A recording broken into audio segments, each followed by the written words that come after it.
improved so much. I played her at the beginning of the year, so I know what I'm up against, and I will just try to do my best again, and I know it's going to be a tough match. I have so much respect for her game. I'm doing a lot of good things. She was just playing much better than me, and I was just waiting for a window where maybe I can get a little bit more aggressive and I can get a point here and there, and got her in trouble.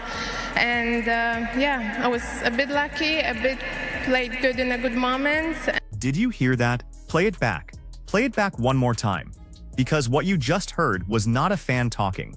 That was not a commentator. That was not a Filipino journalist searching for a positive spin. That was the woman who 48 hours from now is going to walk onto the same court as Alexandra Eala.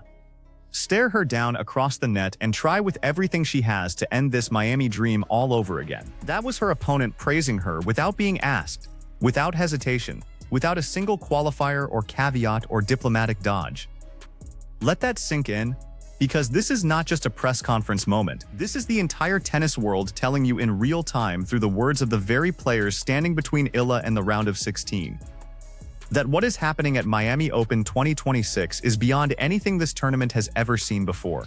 Been such a phenomenon to see the support you've gotten all over the world. Is there any place that surprised you that you were like, wow, I didn't know there were so many Filipinos here?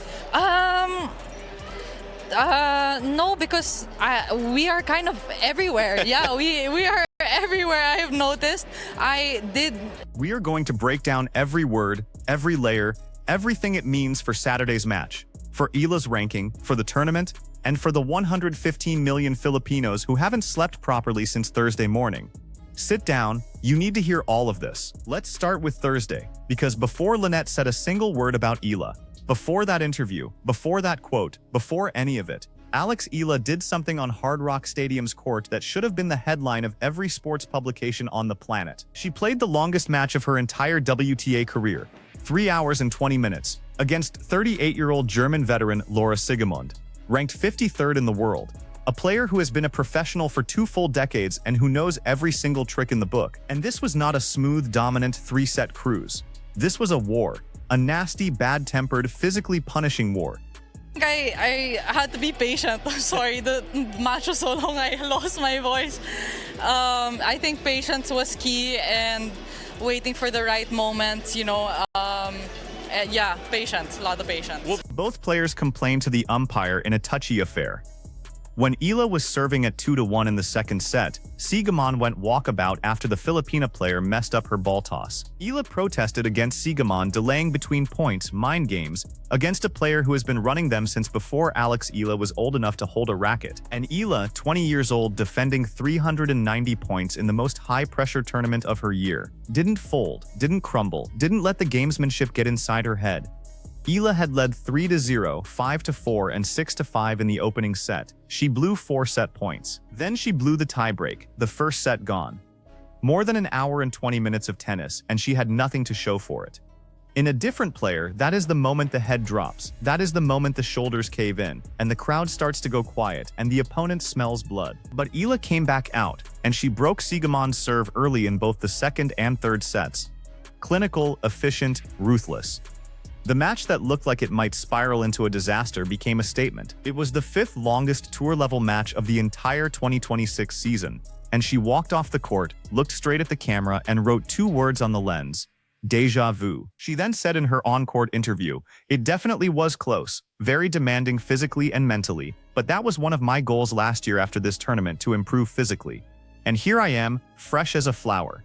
Fresh as a flower. It definitely was close, very demanding physically and mentally, but that was one of my goals last year after this tournament, was to improve physically, and here I am, fresh as a flower, so yeah.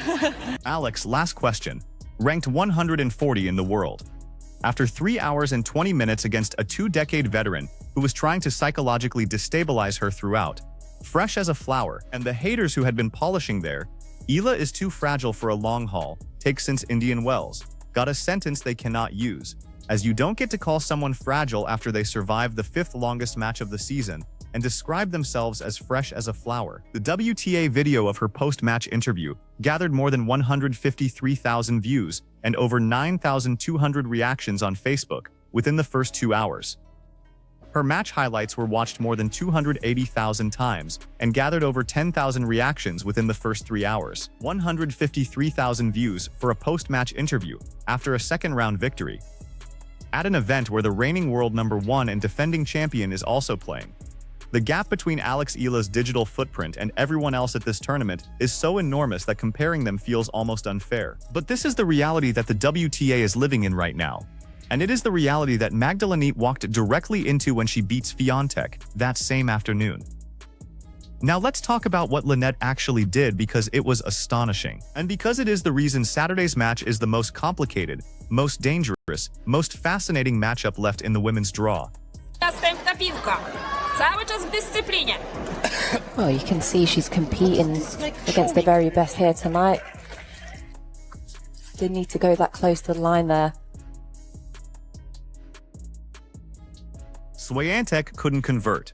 She earned just 1 breakpoint total in the second and third sets. "I stopped doing anything well tactically," she said. "It just was a bad match for me in the second and third sets." The second seed eliminated, the marquee rematch cancelled, the draw blown open, and then Linette sat in front of the cameras and she said it. "I'm happy that Filipinos are being exposed to tennis. That is the moment."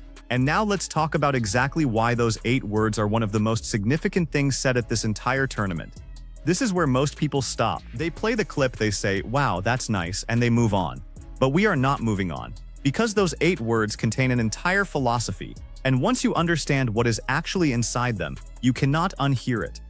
Magda Linette is 34 years old. She has been a professional tennis player since 2009. She has competed at Australian Opens and Wimbledons and US Opens and Roland Garros. She has seen every kind of crowd, every kind of atmosphere, every kind of storyline that professional tennis has to offer in 17 years on tour. She reached a Grand Slam semi-final. She won 3 WTA titles. She has played in front of partisan crowds in Poland, in front of hostile crowds in America, in front of indifferent crowds at small tournaments in countries where tennis barely registers.